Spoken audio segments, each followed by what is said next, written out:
अमेरिकी सदर Joe Biden की गायब दमागी भुलक्कड़पन बढ़ने लगा। नेटो इजलास के दौरान खिताब में यूक्रेन के सदर ज़ेलेंस्की को सदर प्यूटिन कह दिया। गलती का फौरन एहसास हुआ तो कहा मेरी तवज्जो सदर प्यूटिन को हराने पर है। सदारती मुबाहिसे के बाद पहली प्रेस कॉन्फ्रेंस में भी गलती से कमला हारिस का जिक्र करते हुए नायब सदर ट्रंप कह दिया।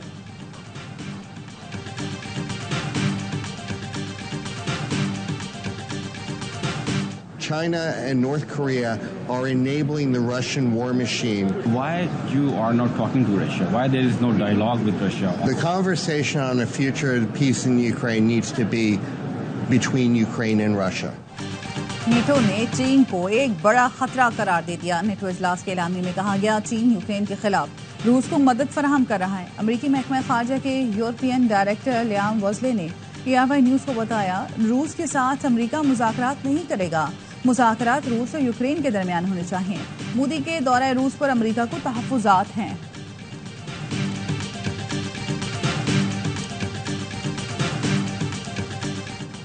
अज़रबैजान के सदर का पाकिस्तान में शानदार इस्तकबाल। वज़ीर आज़म हाउस में इल्हाम अलियोफ के एजाज में गार्ड ऑफ ऑनर पेश किया गया।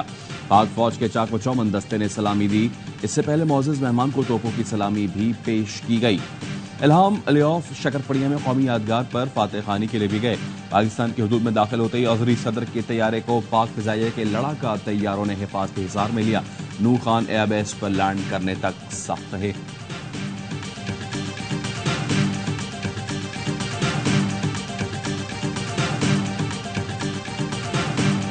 Very satisfied that these discussions are based on mutual trust and mutual confidence, unwavering commitment. Both the countries have to move forward and touch higher levels of achievement in the field of trade, which is still around $100 million. Believe me, our hearts beat together. Pakistan और Azerbaijan के दरमियान माहदों पर दस्तखत, IT मादनियात समेत मुख्तलिफ शोबों में ताउन के मुफाहमती यादाश्तों पर भी दस्तखत किए गए। वज़ीर आज़म शहबाज शरीफ और अज़री सदर इल्हाम अलियोफ तकरीब में मौजूद। दोनों मुल्कों में आइंदा 5 साल के लिए सकाफती तबादले के प्रोग्राम पर भी दस्तखत किए गए। वज़ीर आज़म ने कहा दोनों मुल्कों के दरमियान तजारती हजम $100 मिलियन है। हमने तिजारत समेत मुख्तलिफ शोबों में ताउन को फ़रोग़ देना है। हमारे दिल एक साथ धड़कते हैं, हमारी सोच यकसा है। आलमी और इलाकाई उमूर में पाकिस्तान अज़रबैजान के ख़यालात में हम आहंगी है। अज़रबैजान के सदर ने कहा दोनों मुल्क हर इशू पर एक दूसरे की हिमायत करते हैं। पाकिस्तान ने हमारी दोस्ती के नाते आर्मीनिया से सिफारती ताल्लुकात कायम नहीं किए।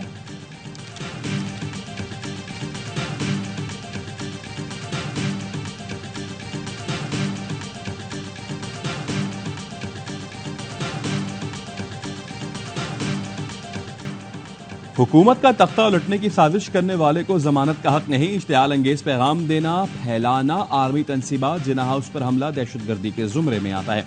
लाहौर की इंसदाद दहशतगर्दी अदालत ने बानी PTI की 9 मई के मुकदमात में जमानतें खारिज करने का तहरीरी हुक्म जारी कर दिया। कहा 9 मई को इस्लामाबाद रवानगी पर बानी PTI ने वीडियो बयान जारी किया कि उन्हें गिरफ्तार किया तो हालात श्रीलंका जैसे होंगे। सियासी इंतकाम का निशाना बनाने की दलील बेवजन है। मुजरिमाना साजिश से पुरअमन इज्तिमा भी दहशतगर्दी कर जाता है।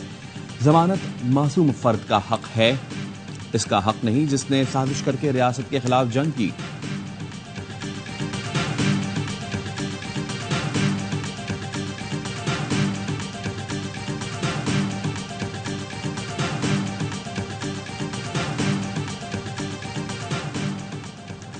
जेल हुकाम यकीनी बनाएं बानी PTI से वकला की मुलाकात में कोई मसला न हो। बानी PTI की वकला से मुलाकात की इजाज़त की दरख्वास्त पर समाअत का हुक्मनामा जारी। सुप्रिटेंडेंट किसी दूसरी जगह की तजवीज़ दें जहां बानी PTI वकला से मुशावरत कर सकें। जेल हुकाम अदालत को कायल न कर सके तो बानी PTI को हाई कोर्ट पेश करने का हुक्म देंगे। Registrar office Islamabad high court में जगह का तयन करें जहां बानी PTI हफ्ते में 3 बार वकला से मुलाकात कर सकें।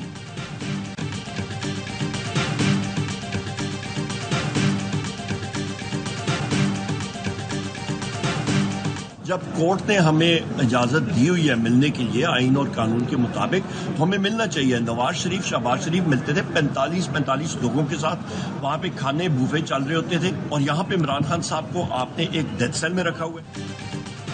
अदालत ने बानी PTI से मिलने की इजाजत दी है तो हमें मिलने दिया जाए अपोजिशन लीडर उमर अयूब कहते हैं नवाज और शहबाज शरीफ से 45 लोग मिलने जाते थे, वहां दावतें चलती थी। बानी पीटीआई को इन्होंने डेथ सेल में रखा हुआ है। फवाद चौधरी ने तहरीक इंसाफ को अपोजिशन इत्तेहाद तश्कील देने का मशवरा दे दिया। कहा पीटीआई हुकूमत के खिलाफ भरपूर तहरीक की तैयारी करे, इसके सिवा बानी पीटीआई की रिहाई का कोई रास्ता नहीं।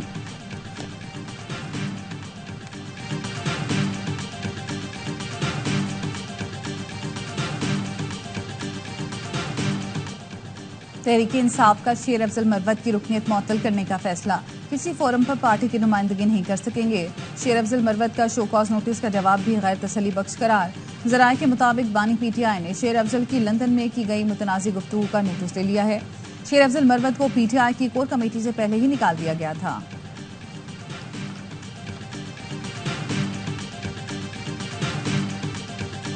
सुन्नी इत्तेहाद काउंसिल को मखसूस नशिस्तें मिलेंगी या नहीं, सुप्रीम कोर्ट आज फैसला सुनाएगी। फैसला सुनाने का वक्त और बेंच तब्दील कर दिया गया। रजिस्ट्रार सुप्रीम कोर्ट ने नई कॉज लिस्ट जारी कर दी। फैसला सुबह 9 के बजाय दोपहर 12 बजे सुनाया जाएगा और 13 रुकनी बेंच फैसला सुनाएगी।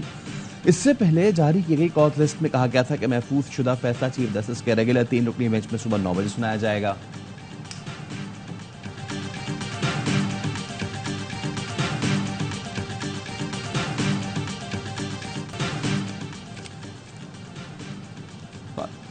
पाकिस्तान बार काउंसिल के 6 मेंबरान ने फोन टैपिंग की इजाजत देने की मंजूरी का नोटिफिकेशन चैलेंज कर दिया।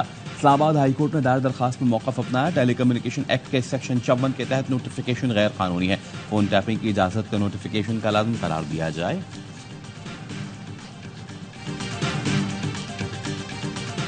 IMF के साथ मुआहिदा रवा माह के इख्तिताम तक हो जाएगा। डॉलर की मसनूई कीमत को कंट्रोल कर लिया, रुपए की कदर मुस्तहकम रहेगी। टैक्स आमदन बढ़ाना IMF से ज्यादा पाकिस्तान की जरूरत है। वजीर खजाना मोहम्मद औरंगजेब की कायमा कमेटी बराए खजाना के इजलास में ब्रीफिंग।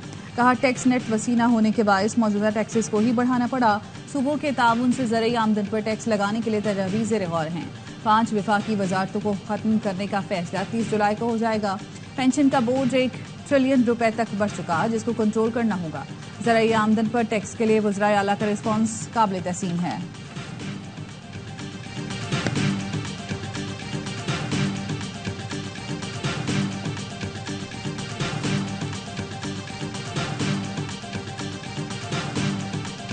पाकिस्तानियों के लिए बिजली 7 रुपए 12 पैसे मजीद महंगी हो गई। नेपरा की मंजूरी के बाद फी यूनिट 48 रुपए 84 पैसे तक पहुंच जाएगा। टैक्स इसके अलावा होगा। इजाफे के बिजली के इलेक्ट्रिक सार्फिन पर भी गिरेगी।